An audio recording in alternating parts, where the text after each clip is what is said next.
Hello, it's Dawn Michelle and welcome back to my channel. Today I'm doing a VR to Mags Black of hashtag 90s tarot feels. I think that's the name of the tag. Oh my goodness, I should have looked before I started, but to be perfectly honest, I got so excited about the idea of doing a tag looking at my tarot decks through the lens of what is honestly probably one of my favorite decades, that I just kind of like started grabbing decks and rolling with it. So in this tag, Mags talked about decks that reminded her of the time period of her life and the decade of the 90s, thus the name of the tag.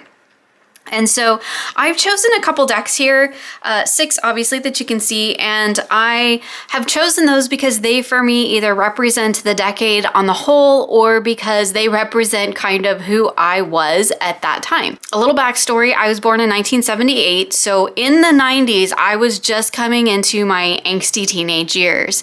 So a lot of these decks for me actually kind of represent that angsty teenage energy. So anyway, let's go ahead and jump in. The first deck that we're going to talk about is the deck that I chose because to me, it embodies the one key word that comes to mind when I think about the 90s, and that is grunge. So this is the Pamela Coleman Smith Tarot, and it is a very grungy, dirty, gray washed kind of a version of the RWS, which to me feels like 90s in a deck. Now, grunge for me was very key in the 90s, and I think that that could possibly be because I was living in the Pacific Northwest and not too far from the home of grunge music, right? So that was like a huge part of my middle school and high school years, was really just kind of being in that grungy world, right? Living in the jeans and my docks and flannels and, you know, looking like I hadn't washed any of it, much less certainly ironed any of it, in months. And it's not all that dissimilar from how I dress today. So clearly I haven't really grown out of that.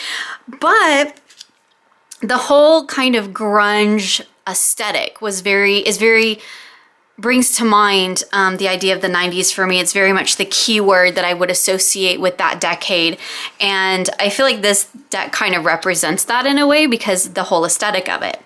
But here's the thing, for me and from my understanding is that I kind of see the whole grunge movement, the 90s movement, as kind of being the anti-80s.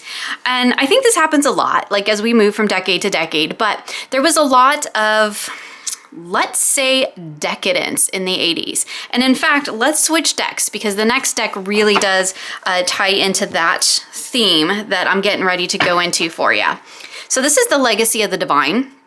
This is my original copy, which is so beat up, but although I didn't have this deck in the 90s, for me, what this deck kind of represents and why I chose it is because it kind of embodies the idea of moving away from the, again, let's say decadence in lieu of a more perhaps negative term for the excess that was the 80s, at least here in the United States.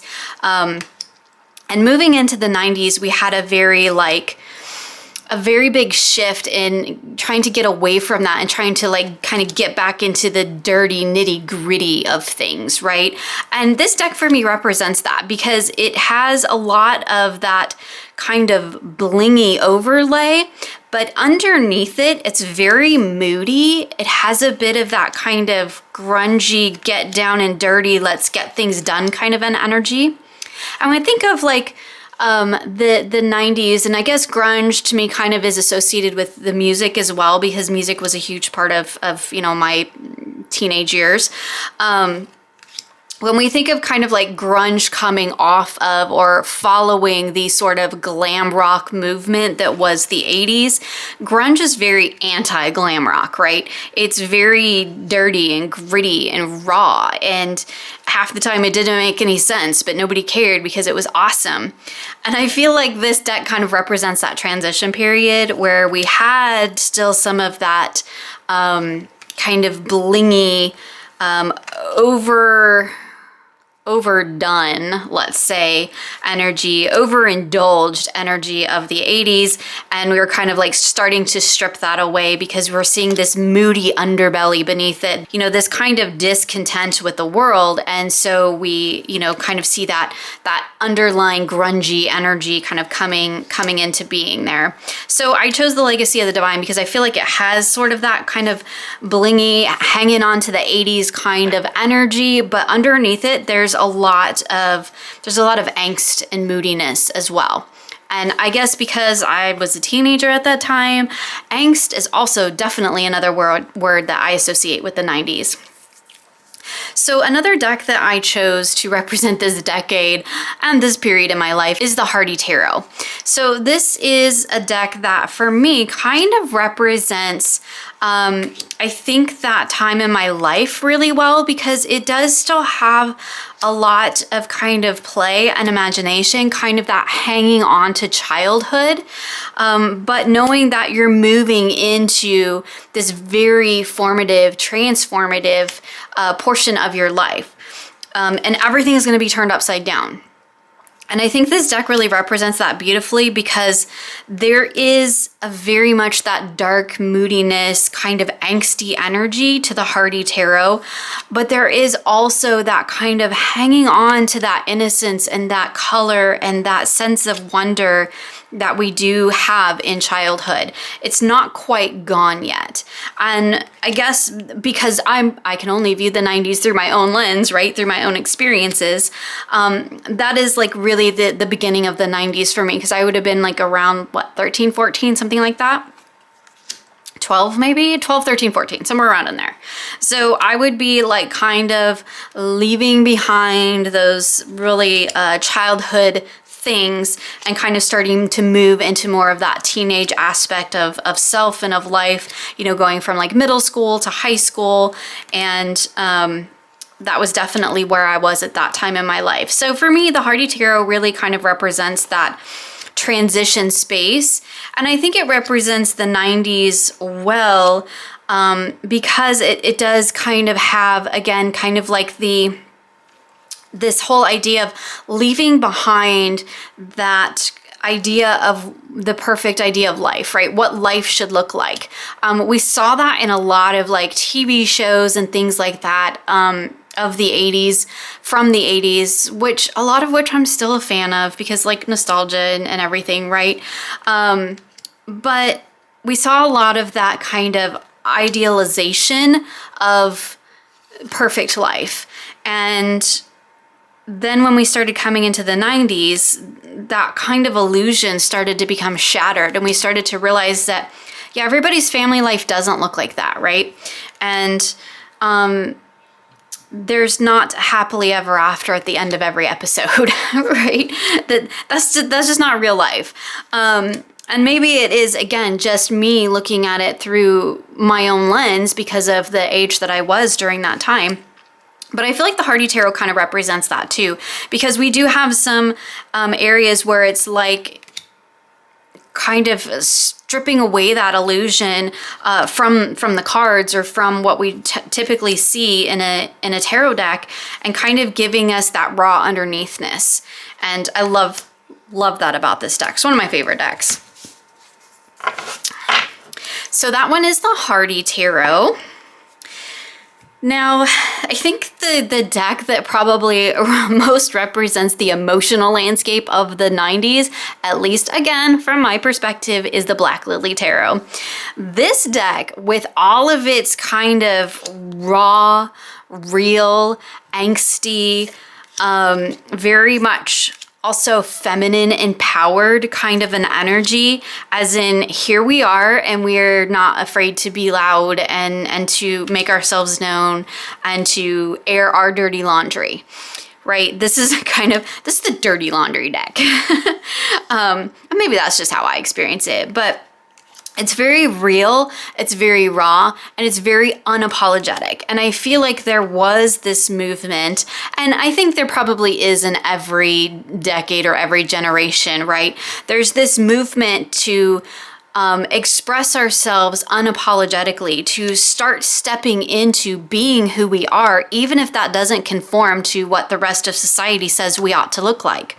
I feel like for me personally, kind of in that time period, you know, I being a teenager, you know, I struggled with who I felt like I was versus who society said I should be, right?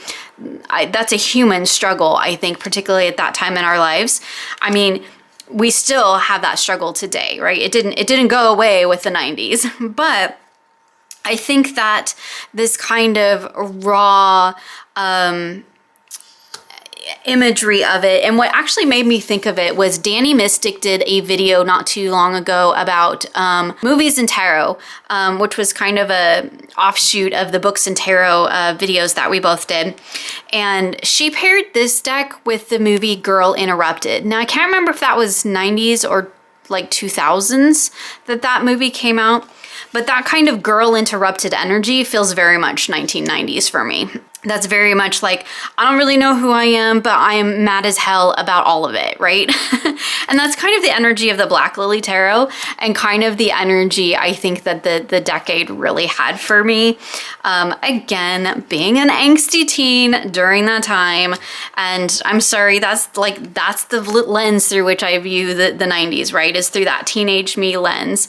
There's definitely a sense of nostalgia for me when it comes to the 90s. Like I said, it's like my favorite decade, right? I have some of the best memories of my life are from the 90s. My favorite fashions are from the 90s. My favorite music is still from the 90s. Some of my favorite movies and books are all still from the 90s. Like, my kids poke fun at me because they're like, you don't listen to any new music. Everything you listen to is from 1990s. Yeah, that's pretty much true.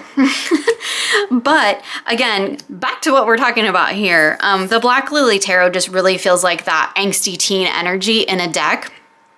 And it's a deck that I actually call my inner truth teller, because I feel like it's like no nonsense, tells me exactly what I need to hear, whether or not I want to hear it, right? And I feel like that's very 90s. Like, here I am, deal with me, Black Lily Tarot. So moving along in the kind of evolution of the 90s, we have the Tarot of Vampires, or Vampire Tarot. Mine is still in order, and I'm going to keep it that way. My apologies, but I have not worked with this deck yet, and I have like a whole plan for it. But it's not time for that yet, so we're just gonna kind of flip through it in order. This deck, and I know that I think other people have mentioned this too, that this deck definitely gives them like 90s kind of Anne Ricey type of a feel, a little Interview with the Vampire, very much that same thing for me. I went through a very intense but brief kind of goth phase in the 90s. I went through a lot of phases in the 90s. Like, the grunge thing was kind of like my home base, but I would like adopt, you know, different styles and try different things. And, you know, kind of that goth, kind of punky vibe was definitely one that I sort of adopted for a while. And so this deck definitely makes me think of that. I like had like tons of vampire stuff, and I had like, you know, the whole gothy bedroom thing, and like I was more grunge than goth though, but I tried it on, right? Tried it on for size. And I do still really love that aesthetic, and I do still really love the sort of underpinning energy of like the vampire decks, the goth kind of movement. It still totally resonates with me. I still love skulls, like that kind of stuff hasn't changed. But this deck for me definitely represents that sort of kind of fantasy vampire world that I think got kind of had a revival in the 90s. You had like the Interview with the Vampire, the Bram Stoker's. I think those were all around that time. Bram Stoker's Dracula, the movie with, you know, what's his name? Oh my goodness. You all know who I'm talking about, right? I'm totally spacing his name. It'll come to me, like, when I'm not trying to think of it. Anyway, this deck, yeah, totally embodies that. Now, for me personally, I'm going to use this deck as kind of like to straddle the world into the sort of witchy stuff as well, because that was definitely in the late 90s was definitely when I started coming into learning about witchcraft, exploring that as a path, exploring that as an option. I've talked about it, I think it's been in member videos though, but how it was like kind of play acting for a while, and then it actually became like serious craft, right? As things tend to do when we're kids. But because I don't have a deck of like kind of that dark witchy aesthetic, I'm just gonna let this one serve for that as well, because this is definitely the vibe I had in my witchy practice during that time. It was very dark, it was very gothic, it was very Wiccan as well, because that was the path that I was following, and that was the influences that I had at the time. Apparently, we're just going to flip through this whole deck while I talk about it. But anyway, this deck really represents both of those kind of things. You know, we have the vampire thing, which, you know, I was all about too. Read all the vampire books and watched all the shows and like wanted to be a vampire, right? But it also for me represents this sort of witchy coming into my witchy craft or my witchy practice that I had for actually many years, starting predominantly with Wicca and then moving through various other aspects of that. I'm so excited to work with this deck. I know that's a total side tangent, but okay, so that's enough. Like we flipped through the whole deck though. So anyway, that's the Tarot Vampires, I think. Sorry, my apologies, but again, I got excited to do this tag. So that kind of represents that kind of dark, gothy, witchy side of things for me for the 90s. And then the last deck that I've chosen is actually the Serpent Fire Tarot. And for me, this deck actually kind of represents more the energy of kind of the late 90s, because it is dark and moody, but there's color and there's a lot of movement, and to me it kind of feels like, at least for it in my personal life, where kind of got out of that dark and moody energy and kind of started moving into well, for me personally, kind of moving into a sort of almost new agey witchcraft type of a thing. And I feel like this deck actually kind of represents that well. It feels like it has like a dark, moody undertone with a slightly new age overlay to it, which probably sounds absolutely ridiculous, but that's kind of where I was at the end of the 90s. I mean, I was very much like into the witchcraft thing, but I feel like, and maybe we are kind of moving into the 2000s now, right? You know, also keeping in mind that I got married in 1997, and 1998 I was a mom, so I had a family at this point, and I feel like this is the shift for me where I kind of stepped out of this dark gothic-y kind of an energy and moved into this more of this kind of new agey kind of witchcraft and a new agey kind of mindset. There's still a little bit of that dark, edgy undertone because like it was still hanging around at that time. Honestly, it's still there. There's a little bit still there. I can be known to be a little angsty from time to time. But this deck kind of represents that transition period into, yeah, kind of a little bit lighter side of life and magic and practice and all of that kind of good stuff, where I was really more exploring a lot of different ways of looking at spirituality, different ways of looking at practice. I was a mom now, and so, you know, that definitely changes your perspective on things when you have, you know, a family and you're responsible for this little person who depends on you for absolutely everything. So this deck for me represents that time period and what I experienced during that time. And I think it's because it is raw, it is moody, but it's also very light filled and color filled. And there's like these explosions of that through the darkness. So it's like the enlightenment, so to speak, is coming through the dark, right? Let's get all woo. why not? Let's get woo. So yeah, I actually really love this deck, but it definitely has very much 90s vibes for me. So that is why I chose that one, because it feels like the late 90s into the 2000s for me. And again, that's the Serpent Fire Tarot.